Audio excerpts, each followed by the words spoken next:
Un conclave, c'est le mot choisi par François Bayrou pour baptiser donc ces réunions entre partenaires sociaux pour s'entendre sur la réforme des retraites. Alors avant ce conclave, on a invité deux participants, deux cardinaux en quelque sorte donc.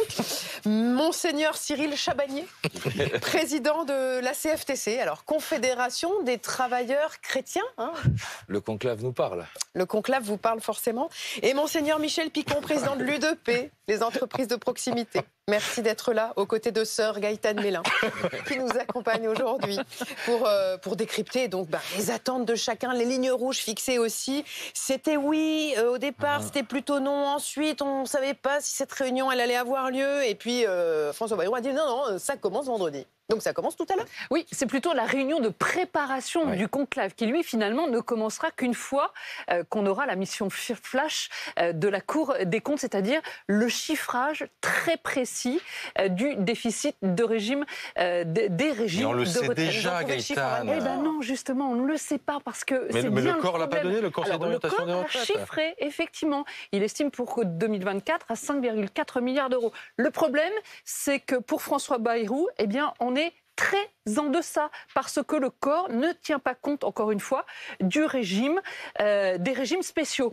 Et le déficit, selon lui, serait bien plus élevé. Il pourrait même atteindre 55 milliards d'euros. Oui. Donc, il demande à la Cour des comptes de faire le tri et d'apporter des chiffres indiscutables sur lesquels pourront travailler justement toutes les organisations syndicales et patronales. Qui se sont vus par visio hier. On est d'accord, Cyril Chabagnier. Vous avez discuté entre vous. Qu'est-ce qu'il en est sorti de cette petite réunion? D'abord, on se rencontre toujours lorsqu'il y a un discours de politique générale du Premier ministre, parce que c'est important de pouvoir discuter, interpréter, voir comment chacun a ressenti ce discours. Et puis, évidemment, une grosse partie de la réunion a été sur cette réunion aujourd'hui, sur ce fameux conclave, en discutant un petit peu de la composition, de la méthode qui convient plus ou moins bien aux participants. Mais est-ce qu'ils iront tous? Oui, a priori, hier, la décision a été prise que tout le monde se rendrait au conclave aujourd'hui. Et est-ce que vous êtes d'accord sur votre ordre du jour? Sur les requêtes que vous allez formuler? Alors aujourd'hui, encore une fois, c'est vraiment une question de méthode. On doit aussi choisir la personne qui va un petit peu animer cette commission permanente. Évidemment, on n'est pas rentré dans le détail de nos propositions. Même pas un peu? On pourra apporter certaines propositions en commun, mais plutôt sur des thématiques précises, sur la pénibilité, sur l'égalité femmes-hommes. Mais ça va être compliqué sur un projet total, puisque nous avons quand même des différences entre nous dans nos propositions. Ah ben voilà. Sur le principe, vous y croyez? Vous pensez qu'une autre réforme de la retraite peut sortir de ce conclave dans 2 mois, dans 3 mois? J'y crois. Je ne vais pas dire que je suis très optimiste, mais en tout cas, j'y vais de manière volontariste. Pourquoi vous n'êtes pas optimiste? Ce qui est un peu compliqué, c'est que nous ne partons pas à armes égales avec le patronat dans cette négociation. Nous, organisation syndicale, on veut vraiment modifier et changer la loi Borne et la remplacer, donc l'abroger. L'âge, la borne d'âge. Et on veut absolument jouer et redescendre la borne d'âge. Le patronat, je crois, pour avoir discuté avec eux, sont prêts à faire des avancées sur des thématiques telles que la pénibilité, l'égalité salariale, mais ne sont pas forcément demandeurs de revenir en arrière sur le critère d'âge.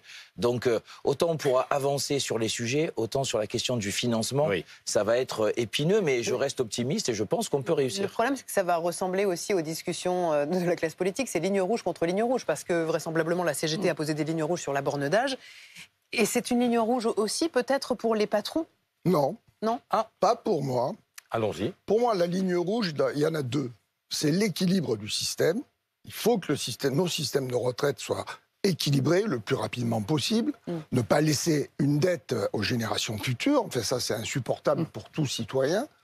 Et la deuxième chose, c'est le chargement, le coût du travail qui ne peut plus supporter une augmentation de cotisation sociale. Alors, moi, j'entends tous ceux qui disent 64 ans, on n'en veut pas. Enfin, on a fini par... le MEDEF. On a fini par l'entendre. Le MEDEF veut qu'on ne touche pas, évidemment, aux 64 ans. Oui, le MEDEF est dans une posture... Oui, mais on ne va pas reproduire ce qui s'est passé au Parlement. Voilà. Si on met tous les uns et les autres d'entrée de jeu en disant, moi, ça, je ne veux pas en entendre parler, mais c'est même pas la peine qu'on y aille.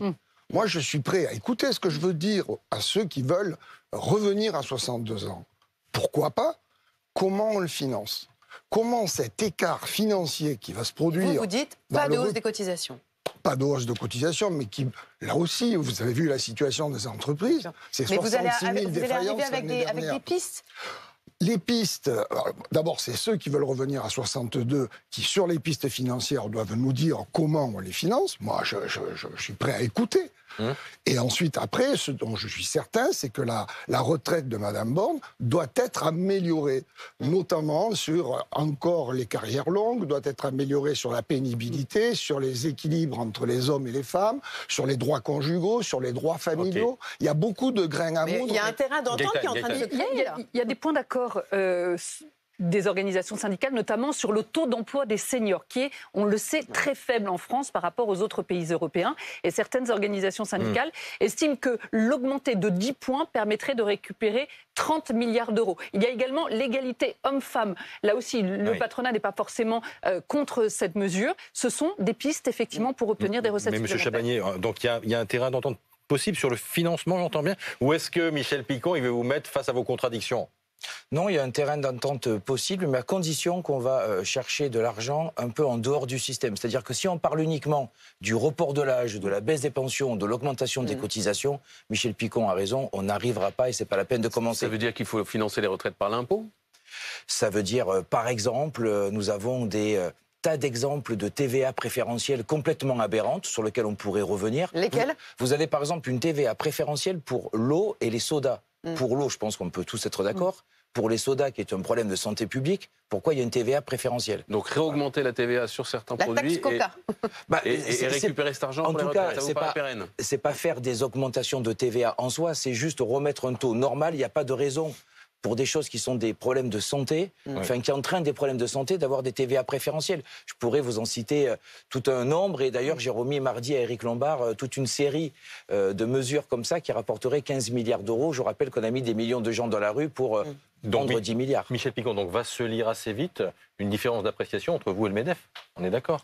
Oui, et peut-être... Enfin, moi, j'essaie de convaincre mon ami Patrick Martin de ne pas rentrer dans cette négociation de manière aussi fermée. Parce que vous avez conscience que vous avez une carte à jouer sur le fait de réussir à vous entendre là où le Parlement a échoué ? Oui, pour nous, la réforme, ce sujet retraite était derrière nous.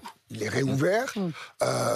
Moi, je ne veux pas qu'on reproduise ce qui s'est passé au Parlement et donc que l'on soit plutôt productif. Parce qu'au fond, c'est grave le sujet aujourd'hui. C'est le pays qui est bloqué. On nous demande d'essayer de le débloquer, d'apporter notre contribution volontairement. Mais si on reproduit les mêmes erreurs, dans 3 semaines, on se quitte, on s'engueule et on n'y arrive pas. Eh ben, merci à tous les deux, parce qu'il y a un vrai esprit de responsabilité, en fait, qui se révèle. Je suis sûre que Gaëtan voulait ajouter que quand les partenaires sociaux s'en mêlent, parfois ça se passe bien. Oui, ça se passe bien. On l'a vu sur l'assurance chômage.